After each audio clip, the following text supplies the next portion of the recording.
Voilà, et comme vous venez de l'entendre, le peuple de la dernière colonie en Afrique multiplie les actions en vue d'exercer son droit à l'autodétermination. Nous en parlons dans ce journal avec Saïd Ayachi. Bonjour.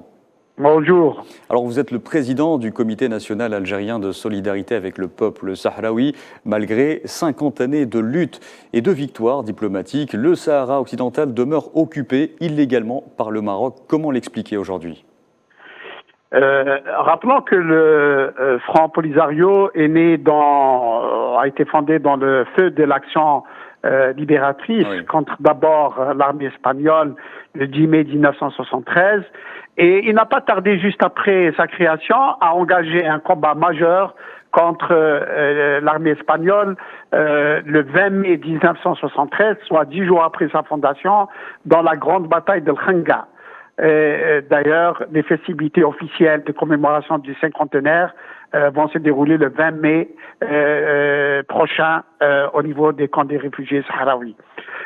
Aujourd'hui, le Front Polisario est reconnu comme un mouvement libérateur de libération majeur, représentant unique et légitime du peuple sahraoui, reconnu comme tel par toutes les instances internationales.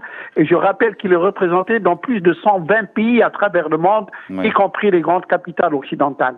Le Front Polisario et ses unités combattantes regroupées au sein de l'armée de libération populaire sahraoui a mené un combat très dur contre l'armée royale marocaine et l'a obligé, après de brillantes victoires militaires sur le terrain, à obliger l'armée marocaine et le régime marocain à demander un cessez-le-feu en septembre 1991. Permettez-moi, Saïd Ayachi, histoire de coller à l'actualité, dans ce contexte, il y a aussi l'expiration au mois de juillet prochain de l'accord de pêche conclu entre le Maroc et l'Union européenne. Sera-t-il prolongé ou pas, selon vous ?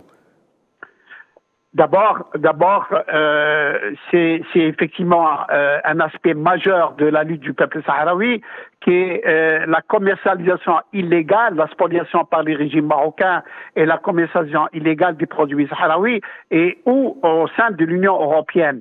Et donc, la Cour de justice de l'Union européenne a rendu un verdict déjà en décembre 2016, contre lequel l'Union européenne a fait recours.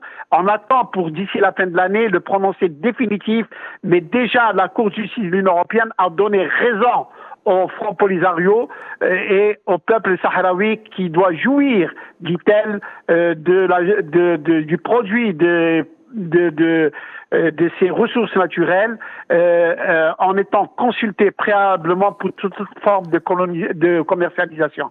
Et donc, nous sommes optimistes quant à l'énoncé de ce jugement définitif qui va intervenir très bientôt. Donc nous attendrons le verdict. On verra si l'Union européenne respectera sa propre justice. Et ça sera au mois de juillet prochain. Merci beaucoup, Saïd Ayachi. Je rappelle que vous êtes le président du Comité national algérien de solidarité avec le peuple sahraoui. Dans